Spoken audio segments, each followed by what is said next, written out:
takie powstanie miasta miało bardziej taki ambicjonalny i bardziej pragmatyczny charakter.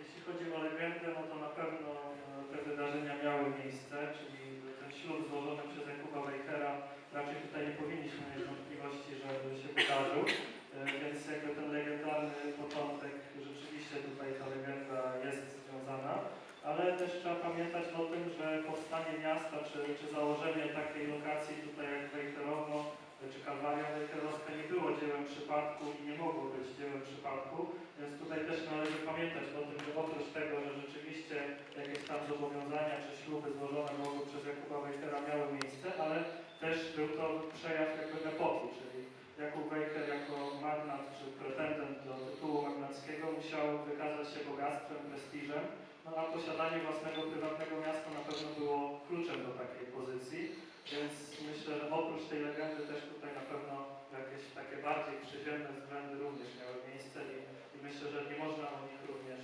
zapominać przy początkach tej choroby.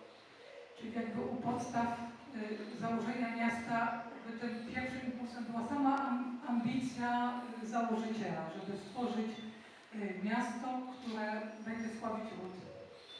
Tak, na pewno. Tym bardziej, że jak się przyjrzymy treści tej przysięgi Jakuba Wejhera, to nie chodziło wcale o miasto, ale chodziło o kościół, więc kościół Jakub mógł założyć w jakimkolwiek miejscowości, czy to należącej do niego, czy w jakiejś, którą zarządza jako starosta. Także założenie miasta już od samego początku wskazywało, że to był jakiś szerszy zamysł, który on po prostu konsekwentnie realizował do końca życia.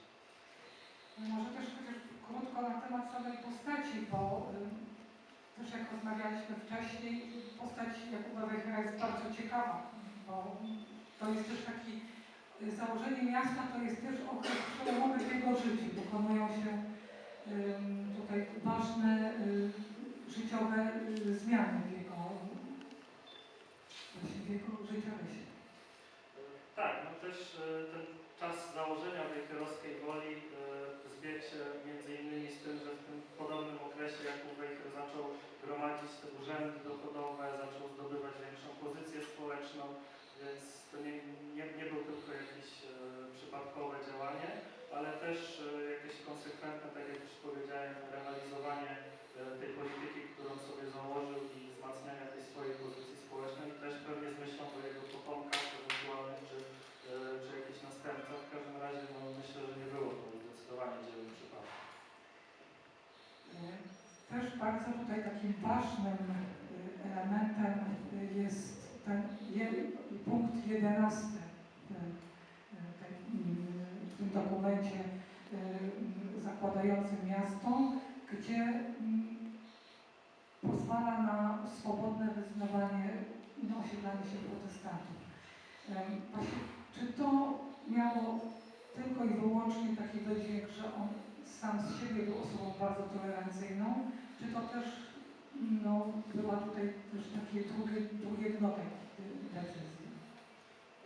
No Jakub Wejher żył w czasach kontrreformacji, więc w czasach właściwie można nawet powiedzieć, że agresywnego katolicyzowania protestantów, którzy między innymi tutaj w Prusach Królewskich mieszkali.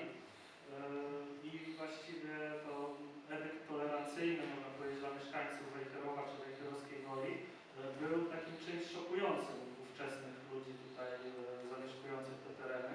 No i to też bardzo wyraźnie widać w tej pierwszej naszej najstarszej kronice, czyli w kronice tak zwanej ojca Grzegorza, który no, bardzo mocno tutaj Jakubowi zarzuca ten akt tolerancji, więc to było coś takiego, co budziło już nawet zgorszenie niektórych ludzi, zwłaszcza tych duchownych, którzy byli przeciwni innym trądom religijnym.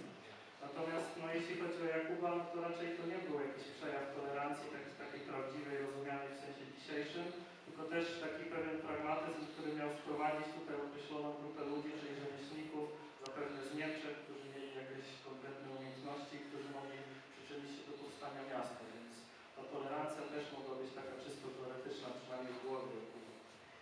To jest ta weryfikacja źródeł, o której mówiliśmy. Także nie bez przypadku jest sama lokacja miasta, ponieważ miasto jest w położeniu krzyżujących się dróg. I może tutaj było ono to położenie było bardzo ważne z punktu widzenia także plus królewskich i drogi pomiędzy właśnie Berlinem, łączącym Brandenburgię z Prusami książęcymi.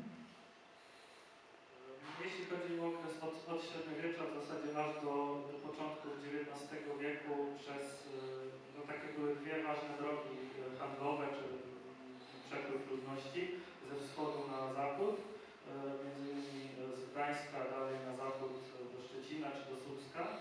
Jedna z nich przebiegała właśnie doliną rzeki Redy, czyli w miejscu, w którym powstało Wejherowo, natomiast druga nieco dalej na południe, mniej więcej przez dzisiejszą linię Strzepcz. No i właściwie aż do XVIII wieku ta druga droga była nawet ważniejsza. Tak przynajmniej w różnych źródłach gdzieś tam widać, ta południowa jakby droga była znacznie bardziej uczęszczana i w tym kontekście właściwie powstanie Wejherowa i uzyskanie przez niego jakiejś takiej dużej roli jako miasta, jako ośrodka przyczyniło się do tego, że już pod koniec XVIII wieku ta droga wejherowska stała się taką dominującą. Co prawda dopiero w czasach pruskich, ale rzeczywiście Wejherowo tutaj po pierwsze jako to miasto takie pograniczne od samego początku, a po drugie jako ten taki ważny szlak komunikacyjny, tutaj też Wejherowo dzięki temu bardzo mocno zyskiwało. Czyli można powiedzieć, że założenie Wejherowa zmieniło szlaki komunikacyjne. Tak, w pewnym sensie tak, na pewno się do tego mocno przyczyniło. Moim zdaniem tej postać Jakuba Wejhera, śmierć Jakuba Wejhera, pewien proces został tutaj zahamowany rozwoju miasta. Nie wiem, czy też się z tym zgadzasz, czy... Znaczy, nie wiem, czy zahamowany, myślę, że to może nie do końca trafne sformułowanie, ale na pewno przechodzenie z rąk do rąk przez różne rody, które niekoniecznie interesowały się tym miastem, którymi możemy się szczycić, takie jak na przykład król Jan III Sobieski, nie wpłynęło na pewno pozytywnie na rozwój miasta, ponieważ to byli wielcy magnaci, którzy nie interesowali się tymi dobrami, więc nie inwestowali tutaj w te tereny, więc w pewnym sensie można tutaj mówić rzeczywiście o zastoju, ale mimo wszystko z biegiem lat Wejherowo zyskiwało na znaczeniu, więc to był stały proces pogłębiania się znaczenia miasta, aż w końcu myślę, że takim jednym z kulminacyjnych momentów już w XIX wieku było utworzenie tutaj siedziby Landrata, czyli starosty. No i to już znaczyło, że rzeczywiście Wejherowo urosło do takiej rangi ważnego ośrodka administracyjnego. Ale tu już mówimy o XIX wieku, to jest 1008, to już następuje pierwszy rozbiór Polski. Może jeszcze tylko na chwileczkę się zatrzymamy przy Przebędowskich i przy Wilkierzu, które dzisiaj mogły być też kontrowersyjnie postrzegane, przynajmniej niektóre jego punkty. Tak, Wilkierz Ignacego Przebędowskiego to jest bardzo ciekawy dokument. Jeśli ktoś nie miał okazji się z nim zapoznać, to mamy współczesne wydanie w języku polskim dostępne nawet tutaj u nas w muzeum, więc w razie czego zachęcam do kupienia. W każdym razie Wilkierz odzwierciedlał mentalność ówczesnych ludzi, więc wiele z tych przepisów takich, które tam się zawierają, są dla nas współczesnych ludzi kompletnie niezrozumiałe, bądź nawet dziwne. W każdym razie idea Wilkierza była taka, że właściciel miasta był jakby odpowiedzialny za swoich poddanych, no i mimo wszystko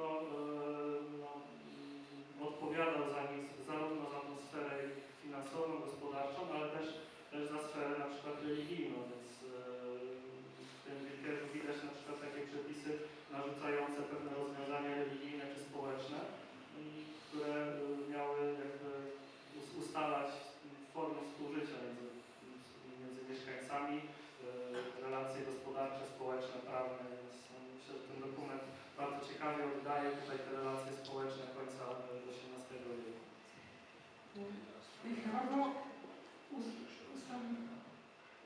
uchodziło jako miasto wielokulturowe i takie moje pytanie jest właściwie w jakim języku?